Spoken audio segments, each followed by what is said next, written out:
Alright, what do YouTube? Back again in another video. In this video, we'll be breaking down how to use volume while you're trading, how you can use it for breakouts, reversals, and all the above. Let's get straight into it.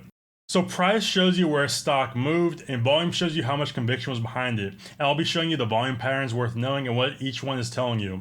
And along with all this, I'll be showing you real examples on charts from this past week of June 25th, so you guys can see it in real time. No just making up random volume examples, all examples from the past week of the time of this recording. Let's get straight into it. So the first thing to identify when you're looking at volume is volume in a breakout. And this goes back to all the videos I've talked about in the past, looking for volume at key levels, reversals, or at a breakout point. So a stock like this, we're just consolidating sideways and going absolutely nowhere. They get a big break to the upside like this. You want to see the volume also upticking in that same direction of the breakout. And this will show you the actual conviction behind the move and tell you if you should believe it or not. Because there's so many times you're trading a breakout, you get a false breakout, there's a bunch of volume that floods into the market. Then you get a wick that goes back to the downside. Again, goes back to waiting for candle confirmation, candle closes. But the bare minimum, just waiting for a breakout of volume is one of the first things you're gonna be looking for. A breakout on a big volume spike means there's real buyers or sellers that stepped into the market.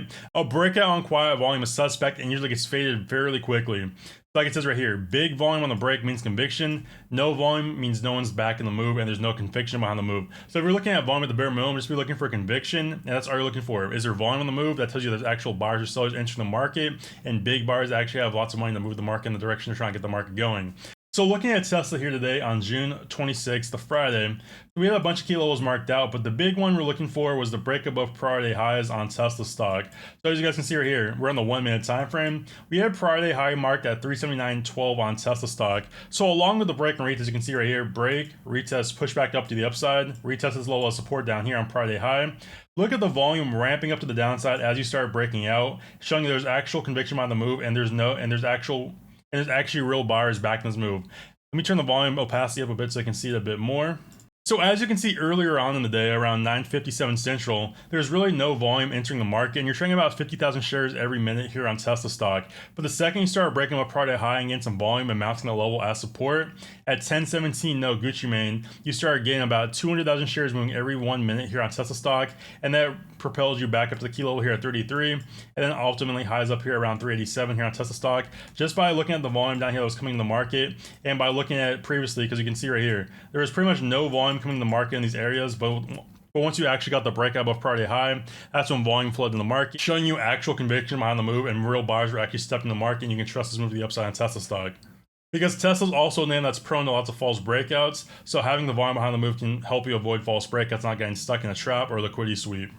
So moving on to the next volume pattern here you can be looking for is stopping volume. So after a strong move, one giant volume bar where price stalls or snaps back means the move ran out of fuel. The crowd finally piled in, res ended, and often marks the turn and reversal in the market. So all you have to be looking for in stopping volume is pretty like a big reversal to the upside or downside. I'll show you two examples on ARM and Microsoft stock on a daily time frame. And all it is a huge bar that stops the move. That's exhaustion, not continuation. So flipping back over here to the daily time frame on ARM, look exactly where the most volume came in on ARM stock. It's when you start pushing above all-time highs. You got this break of structure up here at 427. You pushed up to 452, and look at where the most volume came to the market. It was this day on June 18th, 2026, and then ultimately marked the top on ARM stock.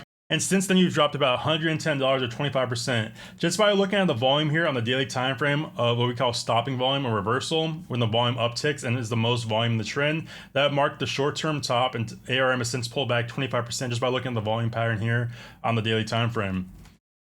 Another example of this is Microsoft stock. So same thing here on Microsoft stock. As you're dropping pretty aggressively after you broke these lows around 33, you continue to drop about 10% to the downside. But look where the most volume came to the market. It was this day here on June 25th, 2026, and you had about 66 million shares traded. You broke down to the downside, broke 52-week lows right back here. And then since then, Microsoft stock, on that low, you've bounced up nearly 5% up to about 378 again. And that also marked the short-term bottom here on Microsoft stock, or like we call stopping volume. And just one more example here to really get the point across. This is looking at SPY going back to last April 2025 when you had the tariff tantrum and Trump implemented all the tariffs in the market, and the market dropped about 21% from highs in about 39 days or about a month of trading. So same thing here, like we talked about. You got down these lows, market was dropping really quickly. You dropped from 522 down to 480 in these two sessions. The most volume on SPY came down here at lows, and that marked the short-term bottom on SPY. And since then, if you look at the volume on the daily time frame here on SPY, you've bounced up about You bounced up nearly 57% on that stopping volume down at lows. And since then, you went from 40 to 760, a gain of about 57% in 15 months on SPY. And that all came just based on the stopping volume you saw down there at lows around 480. And that's for the most volume into the market. Again, same thing on repeat. Stopping volume, a volume exhaustion. That's where everyone emptied out their pockets. And then the market reversed sharply back to the upside or downside. In this case, in SPY, reversed back to the upside and marked the bottom there last April.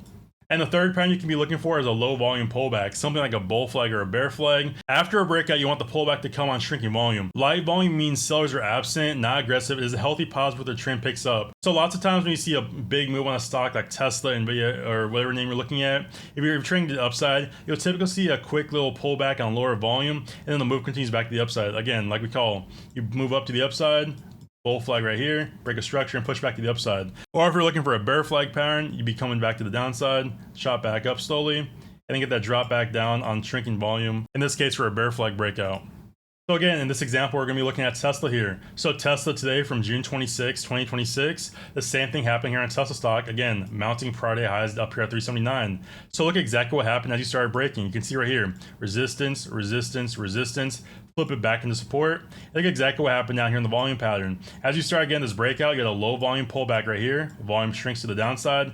Then as you start breaking out above 380 right here, volume spikes drastically upside, marking the true breakout right here on Tesla stock. Again, a low volume pullback and a bull flag to the break to the upside with higher volume. Shows the conviction behind the move, and buyers were actually backing this move to the upside. And now in the case of a bear flag breakdown, we're going to be looking at Apple stock here, same day on June 26, 2026. In this case, you can see Apple's clearly making lower highs all day today, and also making lower lows and lower highs. So clearly Apple stock is in a bear trend intraday, so you're going to be looking for the downside based on the market structure. I think exactly what happened right here. As you're moving to the downside, you start forming a bear flag right here and drop to the downside. Look at the volume that was established down here. The volume on this pullback back to the upside started shrinking back to the volume started shrinking drastically here on Apple stock, moving down lower. And then once you broke these lows right here at 277, a big volume spike right here came in at 10:51 a.m. Central, and then pushed you back down to the next kilo down here marked at the 100 SMA on Apple stock. Again, same exact thing. Decrease in volume, uptick. Decrease in volume, uptick. So that's all you're looking for in a low volume pullback in a bull flag or bear flag pattern. So let's get back to the presentation. So the fourth one, this is really self-explanatory. A volume drop when you're consolidating moving sideways. A stock coils into a tight range of volume face almost nothing. The interest has dried up. This often comes right before an expansion move once the one side finally takes control.